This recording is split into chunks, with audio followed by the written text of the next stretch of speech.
So we're going to take you through our progression to a bodyweight split squat that we use here at Next Level Personal Training. The first kind of regression from a split squat would be a split squat with some assistance. So we'll use a Gray Cook band. If you have any type of elastic band or mini band, you can loop that around something and use that. You're going to pull your hands down toward your chest. So we're keeping some tension. Keep those shoulders away from your ears.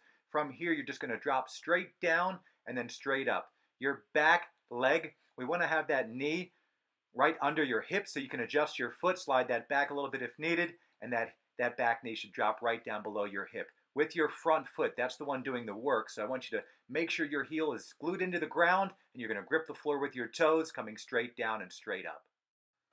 So once we've mastered the assisted split squat, we're going to move up, and we can do that for 10 repetitions on each leg with perfect technique. We're going to move up to a bodyweight split squat. So I like to start in this down position to make sure that back knee is set where it should be. From here, everything else is the same as we went over. That back foot's light like a kickstand. The front leg is doing the work, so make sure that heel is dug into the ground. You want to grip the floor with those front toes, and then you're driving straight up and then straight down. A couple common mistakes that you may see is if your feet are too far apart, you're stretched out, you may feel like you're shifting forward and back instead of straight up and down, so adjust your foot position if that happens. So our next progression up from a bodyweight split squat would be a split squat with a suitcase hold. You can use dumbbells or kettlebells for these. Again, we'd set up in the down position here, get your feet set in the proper place. Then you'll grab your dumbbells or grab your kettlebells. Before you lift up, we're going to make sure we get nice good posture, so staying nice and tall, stomach tight, rib cage down, and then you're driving straight up to the ceiling and back down. We want to maintain that tension and good posture throughout all 10 reps on each side. Once we have the suitcase hold mastered, we're going to move up into a kettlebell rack hold.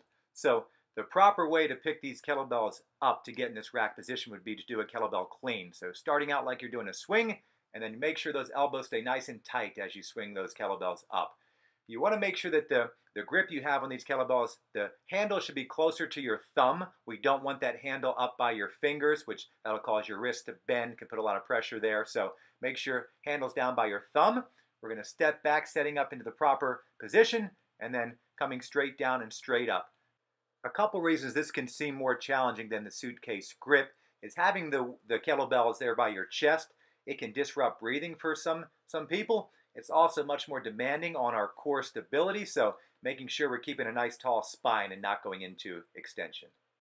So after we've gone through all those progressions as far as the grip goes, we can move to a rear foot elevated split squat. So same rules apply as everything else, except on this, your back foot is going to be on what we have is a rear foot elevated split squat bench here, but you can use any regular bench or even a sofa, something that's elevated there.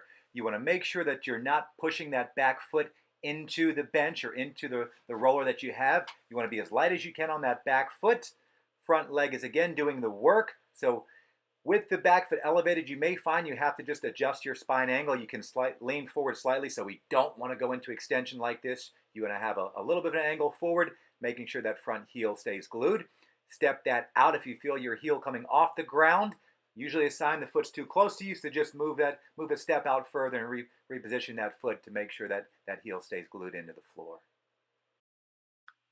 One common mistake we'll see with any split squat movement is what we call in the training world knee valgus, where you see this knee kind of drive inside off the center line like this.